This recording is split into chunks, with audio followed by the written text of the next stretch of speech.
जज्बातों की कहानी नूर की ज़ुबानी में आपका स्वागत है।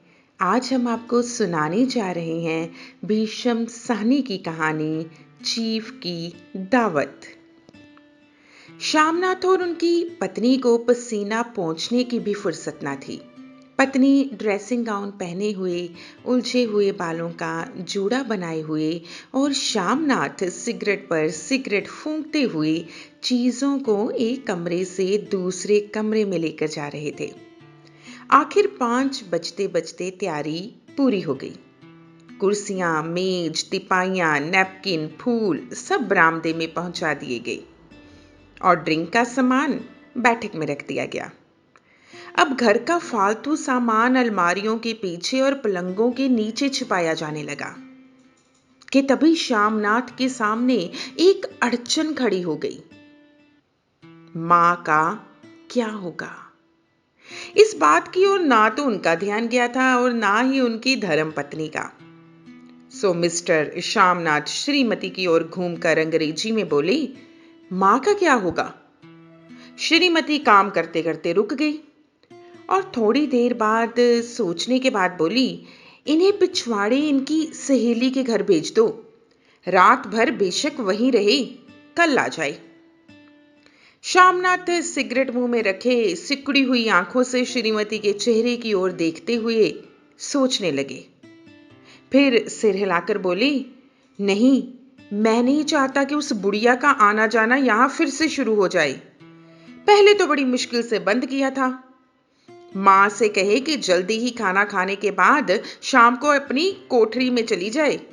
मेहमान कहीं 8 बजे आएंगे, इससे पहले वह अपने काम से निपट ले। सुझाव तो ठीक था और दोनों को पसंद भी आ गया। लेकिन एकदम से श्रीमती बोली, जो वे सो गई और नींद में खर्राटे लेने लगी तो क्या होगा? साथ ही में तो बरामदा है जहां पर लोग खाना खाएंगे। तो इन्हें कह देंगे कि अंदर से दरवाजा बंद कर ले। मैं ऐसा करूंगा कि बाहर से ताला लगा दूंगा। या मां को कह देता हूं कि अंदर जाकर सोए नहीं, बस बैठी रहे। और क्या, डिनर का क्या मालूम कब तक चले? 11-11 बजे तक तो ड्रिंक ही चलती है।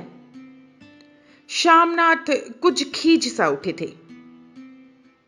हाथ झटकते हुए बोले, अच्छी भली ये भाई के पास जा रही थी, तुमने यूं ही खुद अच्छा बनने के लिए बीच में टांग अड़ा दी। वाह, तुम मां और बेटे की बातों में मैं क्यों बुरी बनूं? तुम जानो और वह जाने, श्रीमती ने तुनक कर कहा। मिस्टर श्यामनाथ चुप रहे, क्योंकि यह मौका बहस का ना था, समस्या का हल ढूंढने का था। उन्होंने घूमकर मां की कोठरी की ओर देखा। कोठरी का दरवाजा बरामदे में खुलता था। बरामदे की ओर देखते हुए झट से बोले, मैंने सोच लिया है। और उन्हीं कदमों से मां की कोठरी के बाहर जाकर खड़े हो गए। मां दीवार के साथ एक चौकी पर बैठी दुपट्टे में मुंह सर लपेटे माला का जाप कर रही थी। सुबह से तैयारी होती देखते मां का दिल भी जोर से धड़क रहा था। बेटे के दफ्तर का बड़ा साहब घर पर आ रहा है, सारा काम अच्छे से हो जाए। मां, आज तुम जल्दी खाना खा लेना, मेहमान लोग 7:30 बजे आ जाएंगे। मां ने धीरे से मुंह पर से दुपट्टा हटाया और बेटे को देखते हुए कहा, आज मुझे खाना नहीं खाना है। बेटा, तुम तो जानते ही हो, मांस मछली बने तो मैं कुछ खाती नहीं हूं। जैसे भी हो, अपने काम से जल्दी निपट लेना। अच्छा बेटा। और मां, हम लोग पहले बैठक में बैठेंगे, उतनी देर तुम यहां बरामदे में बैठना। फिर जब हम यहां आ जाएं तो तुम गुसल खाने के रास्ते बैठक में चली जाना। मां बेटे का चेहरा देखने लगी, फिर धीरे से बोली, अच्छा बेटा। और मां, आज जल्दी सोना भी मत, तुम्हारे खर्राटों की आवाज दूर तक जाती है। मां लज्जित सी आवाज में बोली, क्या करूं बेटा, मेरे बस की बात नहीं है। जब से बीमारी से उठी हूं ना, नाक से सांस नहीं ली जाती। मिस्टर श्यामनाथ ने इंतजाम तो अब कर दिया था, फिर भी उनकी उधेड़ बुन खत्म नहीं हुई। जो चीफ अचानक उधर आ निकला तो 8-10 मेहमान होंगे, देसी अफसर, उनकी स्त्रियां, कोई भी गुसल खाने की तरफ जा सकता है। क्षोभ और क्रोध में वह झुंझलाने लगा। एक कुर्सी को उठाकर बरामदे में कोठरी के बाहर रखते हुए बोला, आओ मां, इस पर जरा बैठो तो। मां माला संभालती हुई, पल्ला ठीक करती हुई धीरे से कुर्सी पर आकर बैठ गई। यूं नहीं मां, टांगे ऊपर चढ़ाकर नहीं बैठते, ये कोई खाट नहीं है। मां ने टांगे नीचे उतार ली। और खुदा के वास्ते नंगे पांव मत घूमना, ना ही वह खड़ाऊं पहनकर सामने आना। किसी दिन तुम्हारी ये खड़ाऊं उठाकर मैं बाहर फेंक दूंगा। मां चुप रही। अच्छा मां, बताओ कपड़े कौन सी पहनोगी? जो है वही तो पहनूंगी बेटा, जो तुम कहो पहन लूंगी। मिस्टर श्यामनाथ सिगरेट मुंह में रखे फिर अधकुली आंखों से मां की ओर देखने लगे और मां के कपड़ों के बारे में सोचने लगे। श्यामनाथ हर बात में तरतीब चाहते थे। घर का सब संचालन उनके अपने हाथ में था। खूंटियां कमरों में कहां लगाई जाए, बिस्तर कहां पर बिछे, किस रंग के पर्दे लगाए जाए, श्रीमती कौन सी साड़ी पहने, मेज किस साइज का हो। श्यामनाथ को चिंता थी कि अगर चीफ का साक्षात्कार मां से हो गया तो कहीं लज्जित ही ना होना पड़ जाए। मां को सर से पांव तक देखते हुए बोले, तुम सफेद कमीज और सफेद सलवार पहन लो मां। पहन के आओ तो जरा, देखूं मैं कैसे लगती हो तुम। मां धीरे से उठी और अपनी कोठरी में कपड़े पहनने चली गई। फिर उन्होंने अंग्रेजी में अपनी बीवी से कहा, ये मां का झमेला ही रहेगा। कोई ढंग की बात हो तो भी कोई कहे, अगर कहीं कोई उल्टी सीधी बात हो गई, चीफ को बुरा लगा तो सारा मजा जाता रहेगा। इतने में मां सफेद कमीज और सफेद सलवार पहनकर बाहर निकली। छोटा सा कद, सफेद कपड़े में लिपटा छोटा सा सूखा हुआ शरीर, धुंधली आंखें, केवल सिर के आधे झड़े हुए बाल पल्ले की ओट में छिप पाए थे।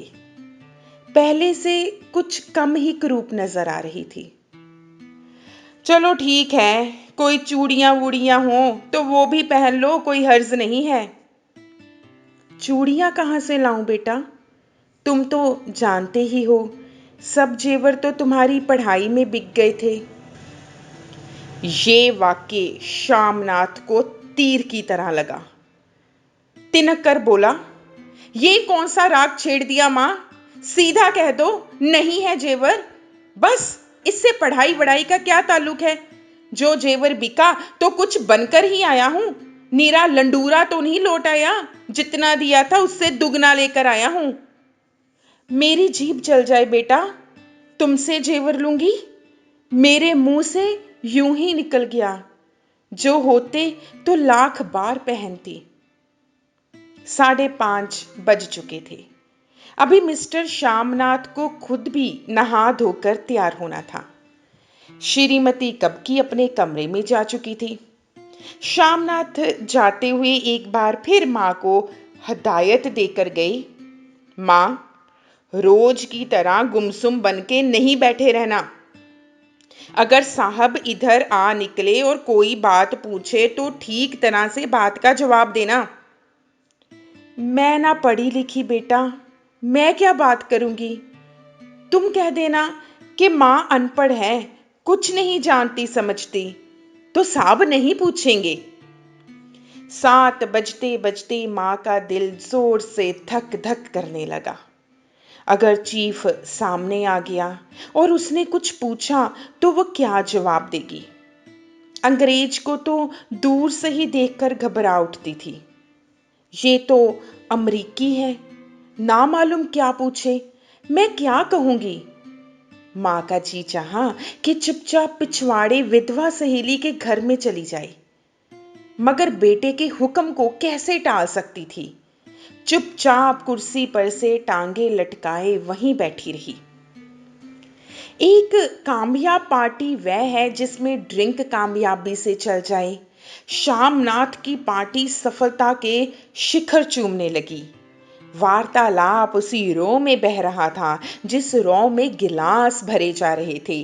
कहीं कोई रुकावट ना थी, कोई अड़चन ना थी। साहब को विस्की पसंद आ गई थी, मेम साहब को पर्दे पसंद आए थे, सोफा कवर का डिजाइन तो बेहद ही पसंद आया था। कमरे की साज सज्जा भी बहुत अच्छी थी। इससे बढ़कर और क्या चाहिए। साहब तो ड्रिंक के दूसरे दौर में ही चुटकुले कहानियां कहने लग गए थे। दफ्तर में जितना रोब रखते थे यहाँ पर उतने ही दोस्त हो रहे थे। और उनकी स्त्री काला गाउन पहने, गले में सफेद मोतियों का हार, सेंट और पाउडर की महक से ओत प्रोत कमरे में बैठी सभी देसी स्त्रियों की आराधना का केंद्र बनी हुई थी। बात बात पर हंसती, बात बात पर सिर हिलाती और शामनाथ की स्त्री से तो ऐसे बातें कर रही थी जैसे उनकी पुरानी सहेली हो। और इसी रो में पीते पिलाते हुए 10:30 बज गए। वक्त गुजरते पता ही ना चला। आखिर सब लोग अपने अपने गिलासों में से आखिरी घूंट पीकर खाना खाने के लिए उठे और बैठक से बाहर निकले। आगे आगे शामनाथ रास्ता दिखाते हुए, पीछे पीछे चीफ और उनके पीछे दूसरे मेहमान। बरामदे में पहुंचते ही शामनाथ सहसा ठिठक गए। जो दृश्य उन्होंने देखा उससे उनकी टांगें लड़खड़ा गई और क्षण भर में सारा नशा हिरन होने लगा।